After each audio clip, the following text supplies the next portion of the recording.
Bienvenidos a Pulso Geopolítico. La situación de Europa, especialmente en su flanco oriental y dentro incluso de la Unión Europea, se encuentra en un estado de tensión y redefinición constante que está marcado de forma ineludible por el conflicto armado en Ucrania. Si bien la guerra en sí mismo es un foco de inestabilidad obvio, las respuestas diferenciadas de los distintos miembros de la Unión Europea ante este desafío existencial no hacen otra cosa más que exponer una fractura interna cuyas consecuencias trascienden el ámbito regional y afectan la proyección de poder, la influencia del bloque en el escenario global actual y ponen las bases de lo que puede ser una indiferencia absoluta para Europa en el futuro en el concierto global. Y es que, por ejemplo, la invitación del presidente de Ucrania, Volodymyr Zelensky, a Vladimir Putin para reunirse en Estambul es un ejemplo de los intentos para buscar una vía de diálogo al más alto nivel en el que vemos la aparente renuencia de Putin a aceptar esa tregua y también vemos cómo desde Kiev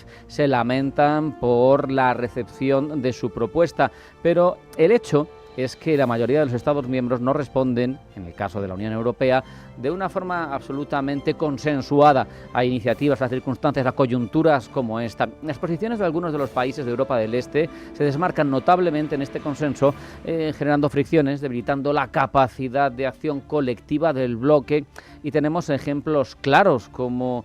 la Hungría de Viktor Orbán o la Eslovaquia de Robert Fico. Sabemos que Hungría, liderada por Orbán, como digo, ha mantenido una postura consistentemente ambigua, incluso abiertamente crítica hacia las políticas de Bruselas en relación con Rusia y Ucrania. Budapest cuestiona iniciativas como las sanciones, retrasa o bloquea paquetes de ayuda a Ucrania, tanto dinero como ayuda militar, y ha expresado claramente y de forma reiterada su escepticismo ante la posibilidad de que Ucrania a futuro se integre en instituciones multilaterales en las que ya está, como la Unión Europea o la OTAN. Las razones detrás de esta postura son variadas, como siempre, no hay una sola causa. Se puede argumentar, y probablemente no nos equivoquemos, la dependencia energética de Rusia por parte de estos países situados tan al este dentro del territorio del viejo continente. También intereses económicos específicos. Incluso se puede hablar de las retóricas nacionalistas, ese populismo que genera muchos votos en ciertos países al este de Europa cuando te presentas como defensor de los intereses de una gran patria. La gran Hungría, por encima de la solidaridad europea,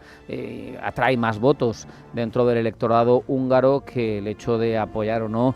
pues yo qué sé, las políticas, por ejemplo, migratorias en Canarias,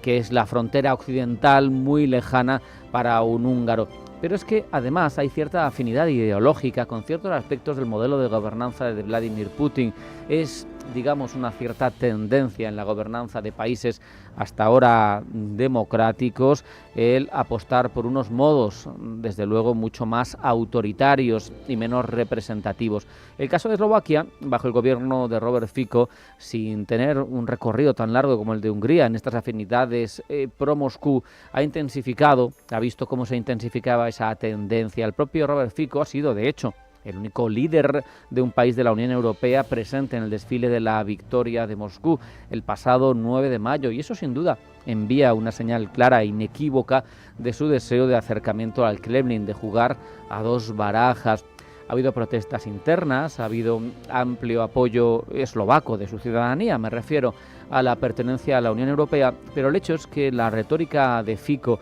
y de su gobierno se alinea reiteradas veces con las narrativas rusas. Ha demostrado ser tremendamente crítico con Bruselas y con la OTAN, ha abogado